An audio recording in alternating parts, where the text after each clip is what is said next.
So relationship advices என்பது உங்க பிரச்சனைகளின் தீவிரத்தை குறைப்பதற்கான பேலன்ஸ்டு டயட்டாகத்தான் அதை பார்க்கணுமே தவிர அது ஃபுல் டைம் ஃபாஸ்டிங் மெத்தட் கிடையாது.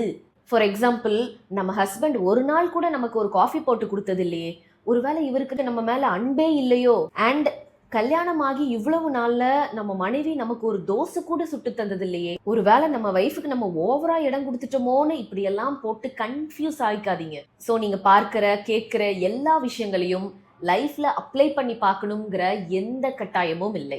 இதுக்கு பேர் தான் இருக்கிறத விட்டுட்டு பறக்கிறதுக்கு ஆசைப்படுறது. And one more thing, respect in your relationship. அப்படின்னா respect in your relationship means recognizing your partner or valuing your partner. மற்றபடி சந்தோஷமா இருக்கும்போது மானே தேனே பொன்மானே எல்லாம் எப்படி இயல்போ, அதே போல கோபமா இருக்கும்போதும் நாயே பேயே எல்லாம் இயல்புதான்.